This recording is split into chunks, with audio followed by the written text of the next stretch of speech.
सतनाम सतसाहिब गुरु जी। सतनाम साहिब। संत जन तीर्थ स्वरूप होते हैं। हाँ जी। अतः उनके दर्शन मात्र को ही बड़ा पुण्य कहा गया है जी। तीर्थ सेवन का फल कालांतर में मिलता है जी। तो गुरु जी क्या तीर्थों में जाने से पुण्य फल मिलता है? जी। सर्वश्रेष्ठ व शीघ्र कल्याणकारी पुस्तक के पेज नंबर 36 पर है। सर्वश्रेष्ठ शीघ्र कल्याणी पुस्तक के पेज नंबर 36 पर चीज लिखी है। इसको किस भाव में कहा गया है ये देखिए।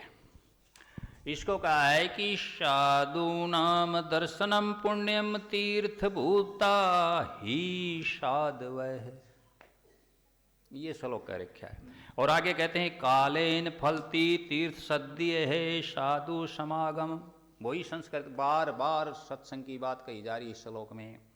कहते हैं कि संत जन तीर्थ स्वरूप होते हैं, अतः उनके दर्शन मात्र को ही बड़ा पुण्य कहा गया है। दूसरी बात यह है कि तीर्थ सेवन का फल कालांतर में, कालांतर का मतलब बाद में, समय के बाद कालांतर में मिलता है, लेकिन संत जनों के दर्शन या संग का फल तत्काल ही मिल जाता है। मंजन फल पेखी तत्काल, ये मानस में भी आया है, तत्काल मिल जाता है। तो यहाँ आपने क्या पूछा है कि तीर्थों में फल मिलता है। पहले तो ये समझ ले तीर्थ क्या होता है। तीर्थ शब्द बना है तीर से। किससे? तीर। तीर मानी होता तट किनारा, उससे क्या बन गया? तीर्थ शब्द बनाया हुआ है, समझ गए। और उसमें तिरने का अर्थ दूसरा, जिससे हम तिर जाएं, क्या हो जाए? वो तीरथ, तिराने वाला, हमारा वो अर्थ पूरा हो जाए, समझ गए जी। तो ये पवित्र स्थान का द्योतक है।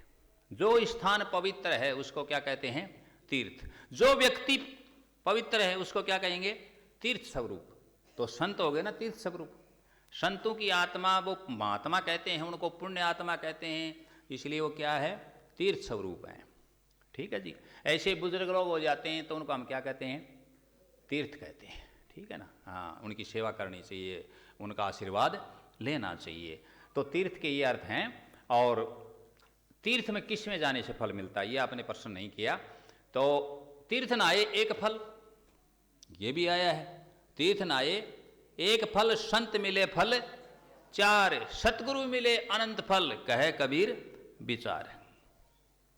ये भी आया है तीर्थ के बारे में।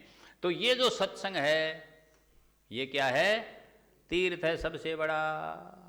ये सबसे बड़ा तीर्थ है, तो इसका लोगों को फल मिल रहा है। और वहाँ तीर्थ नहाया तो एक फल कौन सा मिला?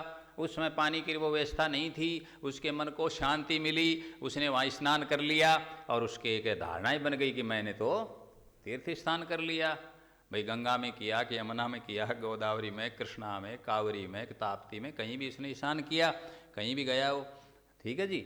इस प्रकार की बातें थी। लेकिन मैन तीर्थ है तो सबसे बड़ा यदि तीर्थ है, क्या कहने का मतलब? तीर्थ नहीं, मानस में कहा है तीर्थ राज। तीर्थ राज यदि कोई, ये तीर्थों का राजा यदि कोई, तो क्या है? सत्संग है। सतनाम